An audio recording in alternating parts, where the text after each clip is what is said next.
بسم اللہ الرحمن الرحیم۔ السلام علیکم۔ یہ national audio library for the blind کی آواز ہے۔ آپ سن رہے ہیں حضرت مولانا جلالالدین رومی رحمۃ اللہ علیہ کی حکایات پر مبنی کتاب ہکایات-E-Rumi۔ اسے آپ کے لیے پڑھ رہی ہیں فرح ناز۔ اس کتاب کے تمام حصے حاصل کرنے کے لیے ڈسکرپشن باکس میں دیے گئے پلے لسٹ کے لنک پر کلک کریں۔ شکریہ۔ اور اب آغاز ہو رہا ہے ہکایات-E-Rumi کا صفحہ 58۔ ہر فرد کسی خاص مقصد کے لیے پیدا ہوتا ہے اور اس مقصد کے حصول کی خواہش پہلے ہی سے اس کے دل میں رکھ دی جاتی ہے۔ یہ قول ہے مولانا جلال الدین رومی رحمۃ اللہ علیہ کا۔ حکایت نمبر 1، صفحہ نمبر 59، اور اس کا عنوان ہے نامناسب دعا۔ حضرت صلی اللہ علیہ وآلہ وسلم کے ایک صحابی رضی اللہ تعالی عنہ سخت بیمار ہو گئے۔ شدت ضعف کی وجہ سے اٹھنے بیٹھنے سے بھی معذور ہو گئے۔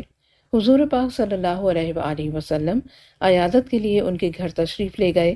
بیمار صحابی نے جب آپ صلی اللہ علیہ وآلہ وسلم کو دیکھا تو خوشی سے نئی زندگی محسوس کی، اور ایسا معلوم ہوا کہ جیسے کوئی مردہ اچانک زندہ ہو گیا ہو۔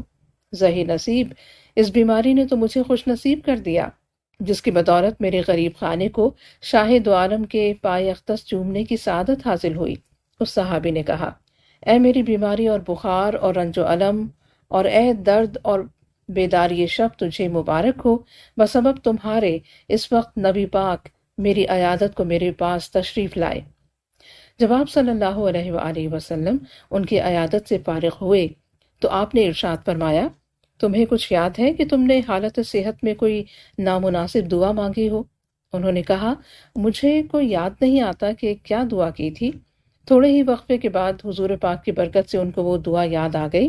صحابی نے عرض کیا، میں نے اپنے اعمال کی کوتاہیوں اور خطاؤں کے پیش نظر یہ دعا کی تھی کہ اے اللہ تعالیٰ، وہ عذاب جو آخرت میں آپ دیں گے وہ مجھے اس عالم دنیا میں دے دیں، تاکہ عالم آخرت کے عذاب سے فارغ ہو جاؤں۔ یہ دعا میں نے بار بار مانگی، یہاں تک کہ میں بیمار ہو گیا، اور یہ نوبت آ گئی کہ مجھ کو ایسی شدید بیماری نے گھیر لیا کہ میری جان اس تکلیف سے بے آرام ہو گئی۔ حالت صحت میں میرے جو معمولات تھے، عبادت و ذکر الہی اور درود و وظائف کرنے سے بھی عاجز اور مجبور ہو گیا۔ بھلے برے اپنے بیگانے سب فراموش ہو گئے۔ اب اگر آپ صلی اللہ علیہ وآلہ وسلم کا روح اقدس نہ دیکھتا تو بس میرا کام تمام ہو چکا تھا۔ آپ کے لطف و کرم اور غمخواری نے مجھ کو دوبارہ زندہ کر دیا ہے۔ اس مضمون دعا کو رسول اللہ نے سن کر ناراضگی کا اظہار فرمایا اور منع فرمایا کہ آئندہ ایسی نامناسب دعا مت کرنا۔ یہ آداب بندگی کے خلاف ہے کہ انسان اپنے مولا سے بلا اور عذاب طلب کرے۔ انسان تو ایک کمزور چیونٹی کی مانند ہے، اس میں یہ طاقت کہاں کہ آزمائش کا اتنا پہاڑ اٹھا سکے۔ صحابی نے عرض کی، اے شاہ دو عالم، میری 1000 بار توبہ کہ آئندہ کبھی ایسی بات زبان پر لاؤں۔ حضور، میرے ماں باپ آپ پر قربان، اب آئندہ کے لیے میری رہنمائی فرمائے۔ آپ صلی اللہ علیہ وآلہ وسلم نے ان کو نصیحت فرمائی۔ ترجمہ ہے، اے اللہ، دنیا میں بھی ہمیں بھلائیاں عطا فرما اور آخرت میں بھی ہم کو بھلائیاں عطا فرما۔ خدا تمہاری مصیبت کے کانٹوں کو گلشن راحت میں تبدیل کر دے، آمین۔ درس ہدایت۔